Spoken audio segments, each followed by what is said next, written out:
আসসালামু আলাইকুম। আজ আমি চাউমিন নুডলস রান্না করব। রান্নাটা আমার কেমন হয় চলেন দেখে আসি। প্রথমে প্যানে পানি দিব। পানিতে বলক চলে আসলে দিয়ে দিব সামান্য লবণ, তেল। এরপর দিয়ে দিব এশিয়ার চাউমিন নুডলস।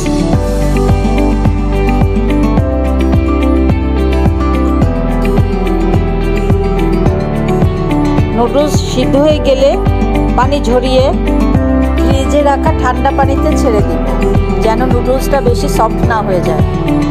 ঠান্ডা পানি থেকে উঠিয়ে সামান্য তেল দিয়ে নুডলস নেড়ে চেড়ে রেখে দিব। এবার চাউমিনের জন্য সস তৈরি করবার পালা। প্রথমে দিয়ে দিব 1.5 চামচ ওয়েস্টার সস, 1.5 চামচ টমেটো সস, 1.5 চামচ চিলি সস, 1 চামচের একটু বেশি সয়া সস, 1 চামচ লেবুর রস, সিসিমি অয়েল দিয়ে দিব 1 চামচ, দিয়ে দিব গোলমরিচ গুঁড়া 1/2 চামচের একটু কম, 2 টেবিল চামচ পানি দিয়ে গুলিয়ে নিব।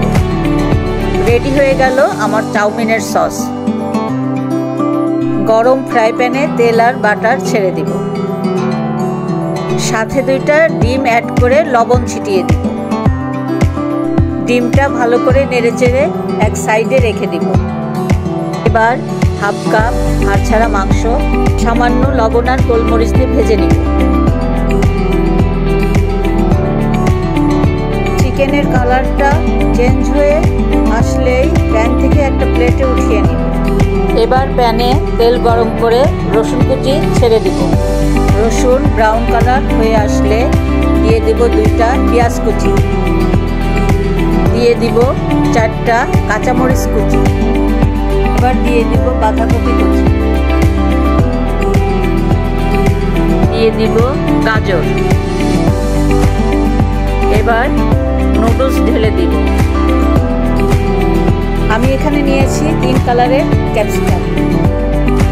এবার ভালো করে উল্টিয়ে পাল্টিয়ে নেড়ে নিব।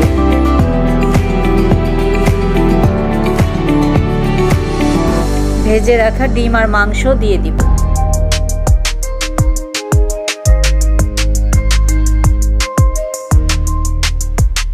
এবার রেডি করে রাখা চাউমিনের সসটা দিয়ে দিব। চাউমিন বানানোর জন্য এই সসগুলি দরকার হয়। ভালো করে নেড়েচেড়ে সব কিছু মিক্সড করে নেব। হয়ে গেল আমার চাউমিন রান্না। বাচ্চারা বলে আমার রান্না রেস্টুরেন্ট থেকেও ভালো হয়। ওরা ভীষণ মজা করে খায়। আমার এই রেসিপিটি ভালো লেগে থাকলে কমেন্ট করবেন এবং চ্যানেলটি সাবস্ক্রাইব করবেন। সবাই ভালো থাকবেন, সুস্থ থাকবেন, সবাই সবার জন্য দোয়া করবেন। আল্লাহ হাফেজ।